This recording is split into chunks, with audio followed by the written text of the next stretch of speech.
Good morning, students.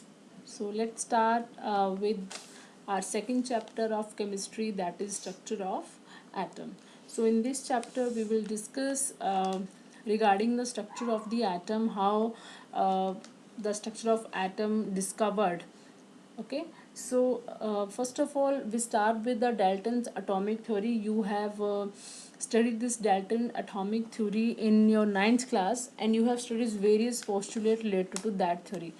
But somehow this theory does not exist in this time, क्योंकि अब बहुत सारी और भी डिस्कवरीज हो चुकी हैं, but yet it is a very important theory. So let us firstly discuss with that some main points and also the drawbacks of that theory. According to Dalton's atomic theory, atoms are indivisible. ठीक है, atoms can be divided in electron, protons and neutron. So उसने कहा था कि atoms जो हैं वो they are indivisible, लेकिन एटम जो हैं दे आर डिविजिबल. आपको पता है कि इलेक्ट्रॉन, प्रोटॉन्स और न्यूट्रॉन्स की डिस्कवरी हो चुकी है. तो ये first postulate of John Dalton का था, दैट एटम्स आर इंडिविजिबल, जो कि फेल हो गया. Then this theory has missed to explain why substances like charcoal, graphite and diamond have different properties when all these substances are made up of same type of atom called carbon. अब क्या था, Dalton ने कहा था कि किसी भी atom के जो पार्टिकल्स होंगे, अगर एक ही पार्टिकल के एटम्स हैं तो वो सारे सेम होंगे, उनकी प्रॉपर्टीज़ जो हैं वो बिल्कुल सेम रहेंगी. तो वो वहाँ पे ये फेल हो गया. कैसे? बिकॉज ये जो हमारे पास ग्रेफाइट है, चारकोल है, डायमंड है, ये सारे ही कार्बन से बने हैं, but they are showing different properties. And other thing is isotopes and isobars. ठीक है, आइसोटोप्स क्या होते हैं? आइसोटोप्स में क्या होता है बच्चे? Same atomic number but different mass number. एक ही एटम, एक ही सब्सटेंस के एटम्स हैं, एक ही पार्टिकल के एटम्स हैं, लेकिन उनके जो मासेस हैं दे आर डिफरेंट. तो हाइड्रोजन के केस में जैसे ड्यूटीरियम है, ट्रिटिरियम है, तो उसमें मास, उसमें 2 है, उसमें 3 है. ओके, सो इन दिस वे ये भी पोस्टुलेट जो है डाल्टन का फेल हो गया. एक डाल्टन ने कहा था कि, उन्होंने ये भी कहा था कि जो हमारे डिफरेंट जो उसके डिफरेंट सब्सटेंसेस के जो एटम होंगे उनकी प्रॉपर्टीज़ जो हैं वो भी हमेशा डिफरेंट होंगी. लेकिन ये भी फेल हो गया. कैसे? आइसोबार्स इंट्रोड्यूस हो गए अब के टाइम में. आइसोबार्स क्या होते हैं?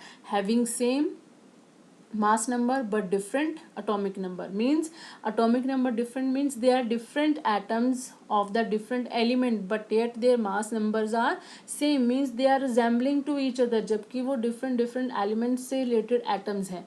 So this postulates also fails. Then in this theory he says that all the atom of same element have exactly same masses. It is known that isotopes are atoms with same element but have different masses, whereas isobars are its vice versa. So I have explained you earlier. Though his theory had many snags, he was the first to explain the atom. He was awarded with Royal Medal. So no doubt उनके theory में बहुत सारी drawbacks है, लेकिन ये एक पहले first person थे जिन्होंने इस रिगार्डिंग कुछ डिस्कवरी स्टार्ट की थी कि हम किस चीज़ से बने हैं, स्मॉलेस्ट हमारा यूनिट क्या है जिससे हम ये चीज़ें सारी बन रही हैं. तो ये एक जिसको कहते हैं नींव का पत्थर, ये यहाँ से स्टार्ट हुआ था. ठीक है, सो इनको रॉयल मेडल भी मिला था. सो कई स्टूडेंट्स कहते हैं कि ये सारी थ्योरी फेल है, एग्जिस्ट नहीं करती, फिर भी हम इसको पढ़ते हैं. It is very necessary to, क्योंकि इन्होंने बेसिक जो है इन्होंने ही दिया था. अभी इन्होंने तो ये भी कहा था electrical atom as a whole is neutral, जो कि अभी तक कायम है ये पोस्टुलेट. ठीक है, so this is the about the drawbacks and some points of explanation of Dalton's atomic theory. Now, subatomic particles. Now हम अब डाल्टन ने तो बोल दिया कि एटम्स आर इंडिविजिबल, लेकिन एटम में क्या है, बाद में अभी डिस्कवर हुए हैं proton, neutrons and electrons. So over the past century, scientists have discovered that the atom is composed of three subatomic particles, that is protons, neutrons and electrons. Protons have positive charge, neutrons are neutral and electrons have negative charge. And the mass of the atom is totally depend on yes, both protons and neutron. Why we don't include electrons? Because the mass of the electron is very less as compared to the mass of the proton, whereas the mass of neutron and mass of proton are almost comparable. So total mass of the atom is the mass of proton plus mass of neutron. So now let us discuss one by one the discoveries related to these three subatomic particles. So I will just follow your NCERT book, जैसे जैसे उसमें topic दिए हैं मैं उसी वे में आपको मुझे डिस्कस करूँगी. So the firstly we start with the discovery of the electron.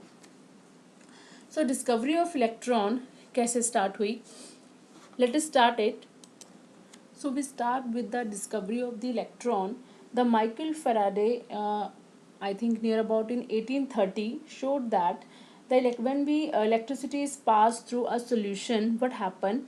Uh, when we pass electricity through an electrolyte, chemical reactions occurred at the electrodes. Electrodes के ऊपर जो है बच्चे वो chemical reactions occur होते हैं, which resulted in the liberation and deposition of matter at the electrodes. तो जब वो chemical reactions हो रहे हैं उनकी वजह से क्या हो रहा है, electrodes के ऊपर deposition हो रही है या कोई gas जो है वहाँ पे liberate हो रही है. So he formulated certain laws related to the particulate nature of the electricity. So just to inside the structure of atom, he obtained from these experiments on electrical discharge through gases. So before we going to discuss this discovery of electron, we should know the basic behavior of the charged particle. We all know that plus like charges repel each other and unlike charges attract each other. So in 1850, many scientists, mainly the Faraday, began to study the electrical discharge in partially evacuated tube known as cathode ray discharge tube. अब इस discovery के पीछे सिर्फ Faraday ही नहीं थे, और भी बहुत से साइंटिस्ट जो थे, they are doing many experiments by using this discharge tube. So what is this discharge tube? तो ये एक simple discharge cathode ray discharge tube है. यहाँ से हाई वोल्टेज अप्लाई करते हैं नियर अबाउट 1000 ऑफ वोल्ट, और this is your negative charge terminal cathode, positive charge terminal anode. Here one vacuum pump is injected here, जिससे कि इस tube को, डिस्चार्ज ट्यूब को बिल्कुल खाली कर लिया जाता है. इसमें जो भी गैस हो उसको बाहर निकाल लेते हैं. मीन्स यहाँ पे बहुत कम प्रेशर जो है रह जाता है. It is near about 10⁻³ mm. But ये एक सिंपल डिस्चार्ज ट्यूब है, लेकिन यहाँ पे हम इसके थ्रू एक्सपेरिमेंट करने वाले हैं. It is perforated anode. Here is perforated anode. What is perforated? Perforated means anode पे, जैसे कि आप यहाँ पे देखोगे एनोड पे कोई भी डॉट नहीं है, जबकि यहाँ पे एनोड में बीच बीच में होल किए हुए हैं. सो जब एनोड पे ये होल किए हैं, it is known as perforated anode. और ये जो आपको येलो कलर की लाइन दिख रही है, दिस इज़ फ्लोरिसेंट कोटिंग. यहाँ पे फ्लोरिसेंट कोटिंग की गई है ताकि अगर इससे, अब इसका मतलब क्या है यहाँ पे करने का, कि अगर कोई पार्टिकल यहाँ पे स्ट्राइक करता है, it will glow. So let's start with this experiment. तो जैसे ही पहले क्या किया गया, इस डिस्चार्ज ट्यूब को वैक्यूम पंप से यहाँ पे नियर अबाउट 10⁻³ mm का जो प्रेशर है, mm pressure of Hg create किया गया. ठीक है, इतना कम. अब जीरो पे हमारा क्या होता है बच्चे, वैक्यूम. तो ये ऑलमोस्ट वैक्यूम के आसपास ही था, but yet there are some particles of gases. और उसके बाद यहाँ से नियर अबाउट 1000 वोल्ट का जो है वो करंट पास किया. हाई पोटेंशियल वोल्ट करंट जो है पास किया गया. We can say that it is 1000 volt. यहाँ पे लिखा हुआ है, you can see here it is 1000। So what happen, जैसे ही यहाँ से सप्लाई ऑफ करंट गई तो यहाँ से रेज गई, यहाँ से कैथोड से जो है कोई रेज निकली हैं। अब आप बोलोगे जी कैसे दिखी रेज, यहाँ पे तो बिल्कुल डार्कनेस है, ठीक है, यहाँ पे बिल्कुल डार्कनेस है, लेकिन हमें पता कैसे चला कि यहाँ पे कोई रेज निकली हैं? कोई बात नहीं, अभी डिस्कस करते हैं। सो बच्चे, यहाँ से कोई रेज निकली और वो जाके हमारे यहाँ पे जो एनोड, परफोरेटेड एनोड है, इससे टकराई, तो टकराई, जो बीच में होल था उसमें से वो क्रॉस कर गई और यहाँ पे फ्लोरेसेंट कोटिंग पे जाके वो टकराई, तो वो फ्लोरेसेंट कोटिंग जो थी वो कंटिन्यूसली ग्लो कर रही थी। तो इससे क्या पता चला कि यहाँ से कैथोड इलेक्ट्रोड से यहाँ से कोई पार्टिकल जो निकला है हाई स्पीड में, और वो यहाँ फ्लोरेसेंट कोटिंग के साथ जाके टकराया है, जिसकी वजह से ये क्या हो रहे हैं, ग्लो कर रहे हैं। सो इस तरह से ये पता चला कि यहाँ पे एटम का कोई सब एटॉमिक पार्टिकल है। सो let us discuss it's the observation of this experiment. सबसे पहली बात कि ये रेज कहाँ से स्टार्ट हो रही हैं, कैथोड रेज से, ठीक है, क्योंकि नेगेटिव चार्ज से स्टार्ट हुई है ना, इधर फ्लोरेसेंट कोटिंग तो हमारी एनोड की तरफ लगी है और ये यहाँ से कैथोड की तरफ से एनोड की तरफ जा रही हैं। तो यहाँ से हमें एक आइडिया मिल गया कि ये नेगेटिवली चार्ज होंगी, तभी ये पॉजिटिव एनोड की तरफ जो है वो अट्रैक्ट हो रही हैं। First thing, these rays are not visible. अब ये विजिबल तो है नहीं, तो इसलिए यहाँ पे जो फ्लोरेसेंट मटेरियल लगा हुआ है, which glow when this material is hit by the cathode rays. So in the absence of electric and magnetic field, these rays travel in a straight line। तो अगर यहाँ पे इलेक्ट्रिक फील्ड और magnetic field बिल्कुल ना हो, ये raise जो हैं वो बिल्कुल जो है स्ट्रेट ट्रैवल करती हैं। इसके बारे में मैं अभी बताऊंगी कैसे आपको पता चलेगा। सो these characteristics of cathode rays do not depend on the material of electrodes and the nature of the gas present in the cathode ray tube। अब हुआ क्या, चलो मान लीजिए रेज निकल आई, सब कुछ हो गया, तो उसके बाद फेराडे ने या बाकी साइंटिस्ट ने क्या, अब सब इसके पीछे लग गए, डिस्चार्ज ट्यूब के पीछे एक्सपेरिमेंट्स करने लग गए कि अब इसको और डिस्कस करते हैं और अच्छे से। कभी इलेक्ट्रोड चेंज कर रहे हैं, कभी जो इसमें गैस यूज़ की थी हमने उसको चेंज कर रहे हैं, डिस्चार्ज ट्यूब में जो गैस यूज़ हुई है, कभी ये वोल्टेज चेंज कर रहे हैं, कभी यहाँ पे प्रेशर कम कर रहे हैं। तो जब उन्होंने सब कुछ करके देख लिया, सब कुछ, कभी इलेक्ट्रोड चेंज किया, कभी गैस चेंज किया, तो उन्होंने ध्यान दिया, दे हैव नोटिस्ड कि इसके नेचर के ऊपर, ये जो कैथोड रेज का नेचर है वो बिल्कुल चेंज नहीं हो रहा है, ठीक है। So now just summarise the some properties of the cathode rays। The first is they are negatively charged। So the first property of these cathode rays is they are negatively charged। Second is they travel in a straight line। अब second property है कि वो straight line में travel करते हैं। कैसे पता चला, अगर हम इन रेज के रास्ते में ओपेक मटेरियल रख देते हैं, अब आपको पता है ओपेक क्या होते हैं, ओपेक मटेरियल को रख देते हैं तो उनकी जो है वो शेडो निकलती है। अब शेडो तभी दिखेगी अगर वो स्ट्रेट हैं, अगर मीन्स बिल्कुल पैरेलल जो उनके शेडो बन रही है सामने, तो वो तभी निकलेगी if they are moving in a straight path. They possesses kinetic energy. अब उन्होंने कहा कि उनमें काइनेटिक एनर्जी भी है। नाउ अब ये कैसे पता चला कि उनमें काइनेटिक एनर्जी है? क्योंकि जब वो यहाँ से यहाँ तक जा रहे हैं, एकदम स्पीड में जा रहे हैं, तो अगर उनकी कुछ मूवमेंट है, काइनेटिक एनर्जी है, तभी वो यहाँ से यहाँ ट्रैवल करके इसको स्ट्राइक कर रहे हैं इतने ज़्यादा पोटेंशियल से, ठीक है।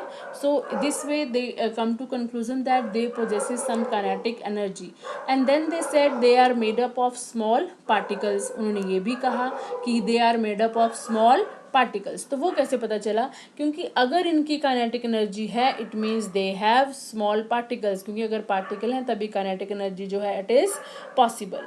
Then this is your third and fourth character, that is I have told you they are made up of small particle. Fifth is that they are deflected in magnetic field। अगर हम magnetic field यहाँ पे apply करें तो वो deflection हो रही है। तो आपने ये बच्चे अपने आई थिंक 9th और 10th क्लास में पढ़ा हुआ है फिजिक्स में, फ्लेमिंग लेफ्ट हैंड रूल में, कि जब मैग्नेटिक फील्ड में चार्ज पार्टिकल जो है वो अपना पाथ जो है डिफ्लेक्ट करता है। तो यहाँ से भी हमें एक आइडिया मिल गया कि cathode rays are charged particles. Sixth property, they are deflected towards the positive plate in the electric field। जब हम इलेक्ट्रिक फील्ड जनरेट कर रहे हैं तो वो किसकी तरफ को जा रहे हैं, पॉजिटिव की तरफ जा रहे हैं। It means they are negative in nature. Seventh property जो है, दे प्रोड्यूस फ्लोरेसेंस। ये भी पता चल गया कि वो जब स्ट्राइक कर रहे हैं तो फ्लोरेसेंस क्रिएट करते हैं, ठीक है। इससे बेसिकली इससे नहीं आपको पता चलता है, but they produce fluorescence. Eighth property is they produce x-rays, they produce x-rays। And the last one is on changing gas, and if we are changing gas in discharge tube, or we are changing the material of the electrode, or we changing the voltage, कुछ भी change जो है इसकी हमारे पास नहीं आ रहा है in the nature of the cathode rays. So ये सारी प्रॉपर्टीज़ जो हैं these are related to the cathode rays. So बाद में इनको कैथोड रेज को क्या नाम दिया गया, that they are electrons. I hope you understand. Now move to next slide. Now this one is very important one. ये जो था ये बहुत ही इम्पॉर्टेंट था, इससे रिलेटेड कि charge to mass ratio of the electron. ये ज़्यादा डिटेल में आपके सिलेबस में नहीं है, but yet it is very important to discuss a little. So J Thomson ने क्या किया, he was able to determine the ratio of the electronic charge to the mass of electron by using a cathode ray discharge tube. तो वही उसने यहाँ पे ये सारा कुछ यूज़ किया। इलेक्ट्रिक फील्ड अप्लाई हो रही है, मैग्नेटिक फील्ड अप्लाई कर रहे हैं, ठीक है। सो उन्होंने क्या किया, as you can see here, charge and mass of electron, charge of electron and mass of electron. तो when he change various materials, or by changing the material of electrode, or by changing the different gases, he came to the conclusion that ये जो हमारी charge to mass ratio है ये change नहीं हो रही है, it is fixed, that is 1.75 into 10 to the power 11 coulomb. So the magnitude of negative charge on the particle greater the magnitude of the charge on the particle in the interaction with the electric or magnetic field, and thus greater is the deflection। means जब ये electric और magnetic field के contact में आता है तो ज़्यादा deflection देता है। Understand. So the mass of the particle, lighter the particle greater the deflection. तो जितना आपका पार्टिकल जो है मास में कम होगा उतनी ही डिफ्लेक्शन दिखाएगा obviously. And the third one is the strength of the electrical and magnetic field, the deflection of electrons from its original path increases with the increase in the voltage across the electrode। तो जितनी ज़्यादा हम voltage जो है apply करेंगे उतनी ही ज़्यादा वो डिफ्लेक्शन जो है वो शो करेंगे। कौन, electrons, cathode rays. So electrons on the electric field strength और magnetic field strength, Thomson was able to determine the value of E by m, that is charge to mass ratio, that is 1.75 into 10 to the power 11 coulomb per kg। सो अब कई यहाँ पे कहते हैं बच्चे कि यहाँ पे ये इलेक्ट्रॉन का चार्ज है, so it must be equal to negative here, but इसको ऐसे ही लिखा जाता है। So where M E, this M E is the mass of the electron and E is the charge of the electron, and charge of the electron is in minus. I hope you understand this. So this mass, ये आपको पूछ सकते हैं in case of electron charge to mass ratio is very from material to atom या material to material, और it is remains constant. So it is always remains the same, there is no change. चाहे हम electrodes के material को change करें, चाहे हम discharge tube में गैस को चेंज करें, this ratio remains same.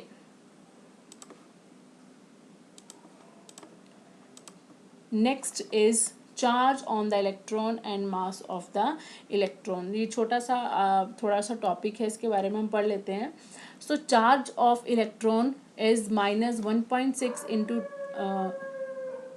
10⁻⁻19 coulomb the mass of electron, mass of electron अब हमें यहाँ पे फाइंड आउट कर रहे हैं, that is E divided by E by m e. तो E by m e ratio तो हमने पता लग गई। सो हमने चार्ज को E बाय एम से डिवाइड कर दिए, तो उसमें क्या हो गया, हमारे पास E और E कट हो जाएगा, मास ऊपर आ जाएगा। So it is comes out to be mass is equal to 9.1 into 10⁻⁻31 kg। तो ये ऐसी वैल्यूज़ हैं जो आपको लर्न होनी चाहिए, मास of electron, charge of electron, mass of proton, mass of neutron. Okay, so you should know, you have to learn all these values, and these are as these values are very helpful in solving various numerical problems. Okay, so in this way we have find out the mass of electron. Again I am repeating, charge of electron हमें पता है बच्चे। अब यहाँ पे मास कैसे find out करें, हमें चार्ज बाय मास रेशो पता है, तो चार्ज को हमने चार्ज बाय मास रेशो से डिवाइड कर दिया, चार्ज से चार्ज कैंसिल आउट हो गया, and we are only left with mass of the electron. Next comes to the discovery of protons. अब भी इलेक्ट्रॉन हमें मिल गए, वो क्या है, नेगेटिवली चार्ज्ड हैं। तो अब सारे डिस्कवर कर रहे हैं कि एटम तो जो है इट इज़ इलेक्ट्रिकली न्यूट्रल, तो अगर हमें इलेक्ट्रॉन मिला है तो प्रोटॉन भी मिलेगा। ठीक है, क्योंकि ये तो पोस्टुलेट तो डाल्टन ने दिया था, और भी उसके बाद बहुत से एक्सपेरिमेंट्स हुए, दे ऑब्जर्व और they verified that atoms are electrically neutral. So उसके लिए अब सब जो हैं वो डिस्कवरीज करने लगे। तो ऑफिशियली जो है माना जाता है दैट ई गोल्डस्टीन जो है they have discover the existence of proton by using the same discharge tube. तो उन्होंने कुछ वहाँ पे चेंजेस किए, otherwise rest of the setup is same. तो उन्होंने क्या किया, इस बार परफोरेटेड जो था एनोड की जगह पे कैथोड को किया। डिस्कवरी ऑफ इलेक्ट्रॉन में परफोरेटेड इलेक्ट्रोड एनोड था, but in case of discovery of proton perforated जो आपका इलेक्ट्रोड है दैट इज कैथोड। फ्लोरेसेंट भी कहाँ लगा है, कैथोड पे। और एक जो यहाँ पे चेंज हुआ और कि उन्होंने ये जो प्रेशर था यहाँ पे, पहले अगर वहाँ पे 10⁻³ mm ऑफ Hg था, तो यहाँ पे it is 10⁻⁻1 mm of Hg, ये डिफरेंस है। सो नाउ और let's now start this discovery. कैसे कैसे हुआ, तो जब यहाँ पे हाई पोटेंशियल वोल्टेज जो है उसको जनरेट किया, तो जैसे ही हुआ यहाँ से डिस्चार्ज, ये जो आपकी डिस्चार्ज ट्यूब में जो एनोड की तरफ से जो है कुछ यहाँ से जो है कलर्ड रेज निकली। अब मैं यहाँ पे कलर्ड कह रही हूँ, मीन्स वो हमें दिख रही हैं। यहाँ पे बिल्कुल डार्कनेस है बट वो हमें दिख रही है, means they are coloured and they are known as canal rays, क्योंकि वो कलरफुल हैं, फ्लोरेसेंस हैं, बहुत स्पीड में जा रही हैं, वो दिख भी रही हैं, तो उनको कैनाल रेज बोल दिया। और वो जो एनोड इलेक्ट्रोड है उसकी तरफ से निकल रही थी, and when they strike the cathode side, that fluorescent material start glowing. So इस तरह से पता चला कि ये जो रेज हैं ये कैथोड की तरफ अट्रैक्ट हो रही हैं, उस तरफ को आ रही हैं खींची हुई। So we have believe that they are positive in nature. But उस जो आपका डिस्कवरी ऑफ इलेक्ट्रॉन है उस केस में हम कैथोड रेज को मानते हैं कि मानते नहीं हैं, जो आपकी कैथोड रेज हैं वो इलेक्ट्रोड से निकलती हैं। लेकिन इस केस में जो आपका ये पॉजिटिव, ये जो हमारे कैनाल रेज हैं, इनका जो ओरिजिन है ये कहाँ से आई हैं, ये हैं गैसेस आयन से। कहाँ से आई हैं, गैसेस आयंस। कैसे, अब देखिए इस केस में जो है प्रेशर उतना ज़्यादा कम नहीं है जितना कि उस केस में था। ठीक है, तो यहाँ पे जो पार्टिकल्स हैं सम बट उससे ज़्यादा, यहाँ पे फिर भी कुछ गैसेस के पार्टिकल्स हैं। तो इसमें होता क्या है कि जैसे ही हमने यहाँ पे हाई वोल्टेज अप्लाई किया, तो यहाँ से जो हमारे, जैसे ही इन रेज ने यहाँ पे स्ट्राइक किया, यहाँ से इलेक्ट्रॉन जो हैं वो बाहर निकल गए। ठीक है, इलेक्ट्रॉन जो हैं वो बाहर निकल गए और वो कहाँ जाएंगे, पॉजिटिव की तरफ। ये जो इलेक्ट्रॉन है निकल के कहाँ जाएंगे, पॉजिटिव की तरफ जाएंगे। और जब इलेक्ट्रॉन यहाँ से निकल गए तो पीछे रह गया यहाँ पे पॉजिटिव, और ये वाले पॉजिटिव किस तरफ जाएंगे, कैथोड की तरफ। तो ये भी होते हैं बट इतनी क्वांटिटी में नहीं होते हैं। बट ये जो हमारे पास मेटल आयंस हैं ये बहुत ज़्यादा गैसेस आयंस जो हैं ये बहुत ज़्यादा क्वांटिटी में है। तो ये बेसिकली इलेक्ट्रोड से नहीं निकले। हम ये नहीं कहते हैं कि कैनाल रेज जो है या पॉजिटिव प्रोटॉन जो हैं दे आर पॉजिटिव, ये गलत होगा बोलना हमारा। बेसिकली ये जो हमारी कैनाल रेज हैं ये गैसेस आयन से जो हैं वो निकलती हैं। Okay, so when electricity passed through in the discharge tube at high voltage, a gas at low pressure taken in tube, so streams of particles came out of the anode, also known as anode rays, canal rays, which were stream of positive charge. तो ये positive charge की stream थी, raise थी, जो कि cathode की तरफ high speed में जा रही थी. Now comes to the properties of these cathode rays, sorry, anode rays. First, they are positive in nature. तो इनका चार्ज कैसे पता चला? सेम, जब इनको इलेक्ट्रिक और मैग्नेटिक फील्ड में रखा, they are showing deflection. Then अभी वो पॉजिटिव चार्ज की हैं, वो कैसे हमें पता चला कि जब वो कैथोड एनोड से कैथोड की तरफ जा रही हैं, जब वो कैथोड से anode. So rest of the properties are, third property of the canal rays is, again they are fluorescent, they are positively charged or made up of charged particle, and of course they are showing kinetic energy, and origin is gases ions. उस case में हम कह रहे थे वो electrons हैं, negatively charge हैं. यहाँ पे हम ये नहीं कहेंगे that they are positively charged, they are gases ions having positive charge, and they depend on the nature of the gas or the material of the electrode taken. अब इस केस में जो था, जब इन्होंने प्रोटॉन और प्रोटॉन मास रेशो इसमें कोशिश किया उसको फाइंड आउट करने का, तो वो जो था सब, अगर मान लो यहाँ पे हमने गैस चेंज कर दी या यहाँ पे मटेरियल चेंज कर दिया, तो वो सबके केस में अलग अलग आ रहा था हमारा. ठीक है, so it will depend on the nature of the gas taken, that is charge by mass ratio. It depends on the nature of the gas taken in case of canal rays or in case of anode rays. Electron के case में जो हमारी ये ratio थी, it is same. So I hope you understand very well the discovery of electron and the discovery of proton and also the properties related to them. Now अब हमारे पास क्या हो गया बच्चे, हमें एटम के बारे में दो पार्टिकल्स का पता चल गया.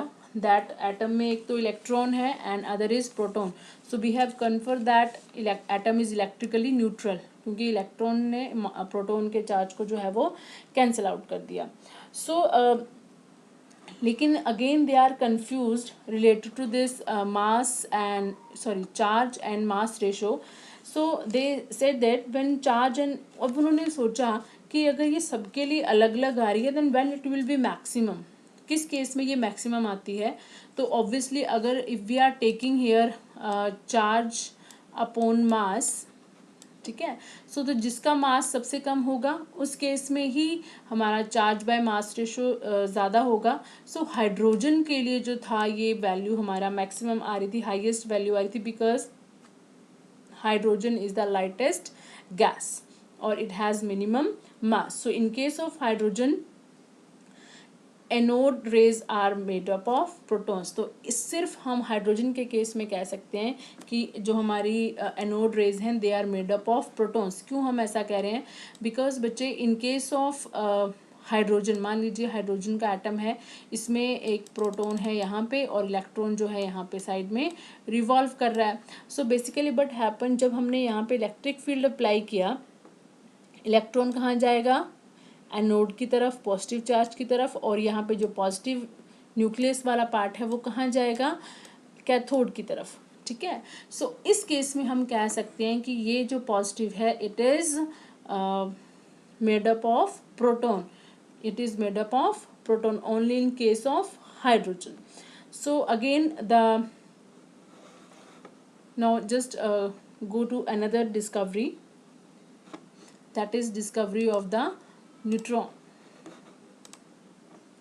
So firstly they have I have just taken here the characteristics of positively charged particles, yet I have discussed, but I have just make the notes here.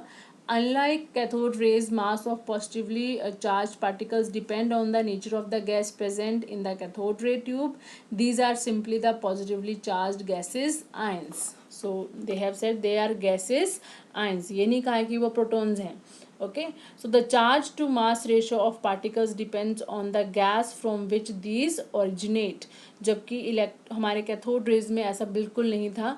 यहाँ पे चार्ज टू मास रेशियो जो है depend on the gas that we are using in the discharge tube. So some of the positively charged particles carry a multiple of fundamental unit of electrical charge. The behavior of these particles in magnetic or electric field is opposite to that observed for electron or cathode rays. Obviously इनका positive charge है तो ये अलग उसमें deflect होंगे, but deflect होंगे.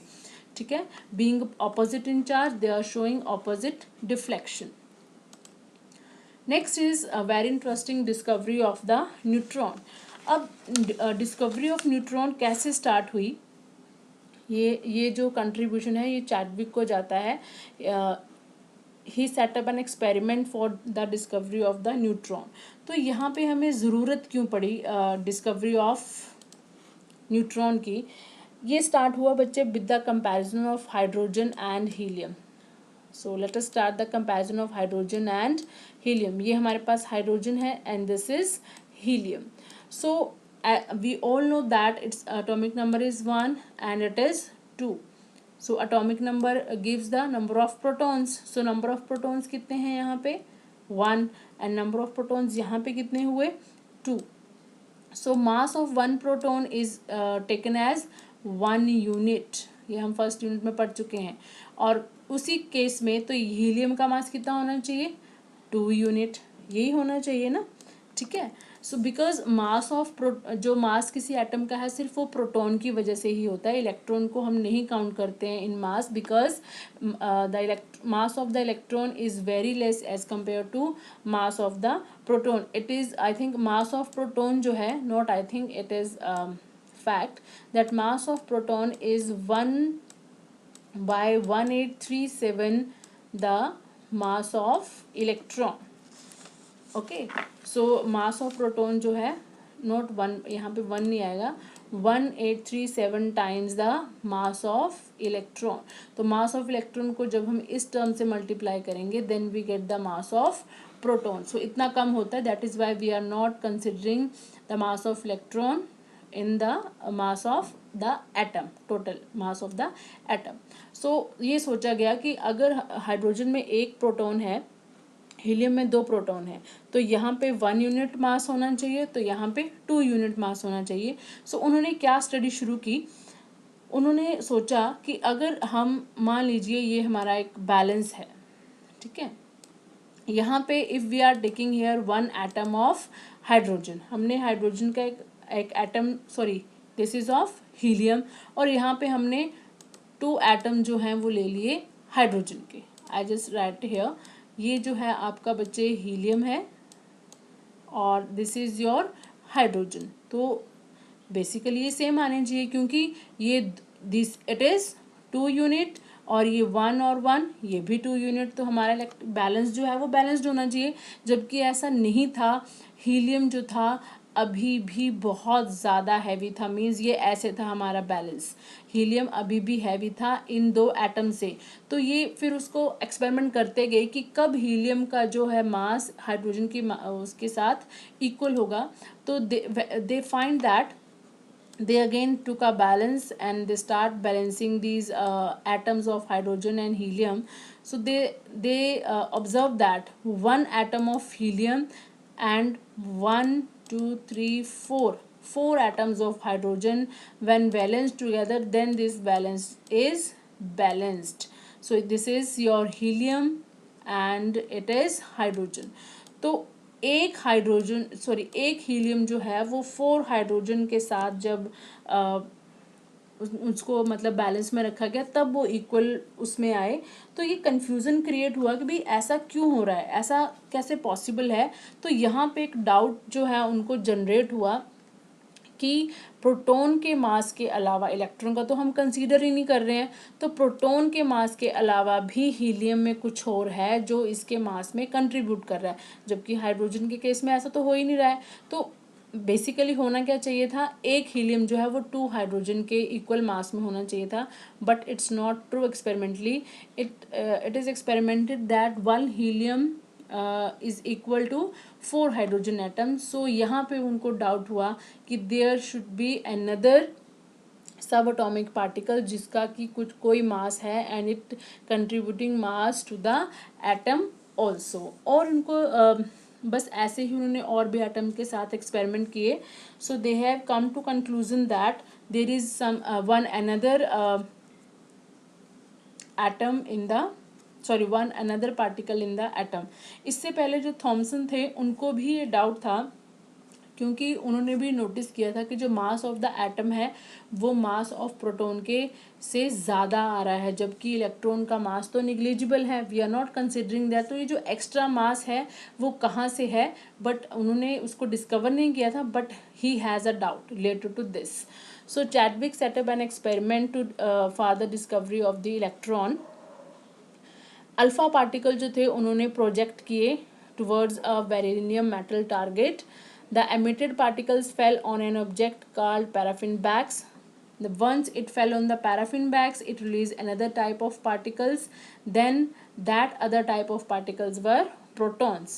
So what went through the beryllium target were uncharged and had a similar mass to the protons called neutrons. So ये मैं आपको with the help of diagram I will show you. यहाँ पे बच्चे देखिए alpha particle जो हैं, 1 second, ये जो अल्फा पार्टिकल्स हैं यहाँ पे, this one alpha particle, this is not, I think it is not visible to you, anyhow I will told you, ये बेरिलियम मेटल है, बेरिलियम, ठीक है, वीई। सो अल्फा पार्टिकल्स को जब इनके ऊपर हाई स्पीड में स्ट्राइक किया गया तो यहाँ से कोई पार्टिकल्स निकले, ठीक है, यहाँ से कोई पार्टिकल्स निकले, और यहाँ पे इन पार्टिकल्स पे जब हमने electric, when we have applied electric और magnetic field, they are not showing any deviation, तो we are confirm that they have no charge, क्योंकि ना उन्होंने इलेक्ट्रॉन की तरह कोई डिफ्लेक्शन दिखाई, neither they have shown deflection like proton. So we come to conclusion that they are neutral in nature. So उसके बाद एक पैराफिन वैक्स रखी गई। सो जब ये रेज जो हैं, ये जब ये पार्टिकल जो हैं पैराफिन वैक्स के अंदर गए, स्ट्राइक किए, तो वहाँ से कोई और तरह के पार्टिकल निकले, और जब उनका डिटेक्टर में उनको डिटेक्ट किया गया उनकी nature, they are protons. So it is considered that कि ये बहुत ही कोई मैसिव पार्टिकल है जिन्होंने कि पैराफिन वैक्स में जाके वहाँ से प्रोटॉन को शूट आउट किया, बाहर निकाला, अगर क्योंकि प्रोटॉन का तो मास है, सो इसका मतलब है ये भी इनका मास भी जो है नियर अबाउट प्रोटॉन्स के है, जिन्होंने पैराफिन वैक्स में जाके उनको प्रोटॉन्स को इंजेक्ट करके बाहर निकाल दिया, ठीक है। So in this way this how the neutron is discovered. Now these are the property of subatomic particles: proton symbol P plus, neutron N0, electron E minus means charge, proton पे positive, electron पे negative, and has no charge. It is mass, तो दोनों का mass near about equal है, very little a difference, जबकि electron of mass of electron जो है it is very less. Relative mass portion it is 1 that is means इनके बीच का जो मास प्रोपोर्शन है, ठीक है। Relative charge 0 + 1 for proton, -1 for electron. So this is all for today. The next we start with the structure of the atom. So these slides I will just skip out because already time has going out. So this is your assignment. Calculate the number of electrons which will together weigh 1 gram. Calculate the mass of charge for 1 mole of electrons. So question number 1, question number 2, 3 and 4 you have to solve, and if you find difficulty please ask me. Thank you students, happy learning.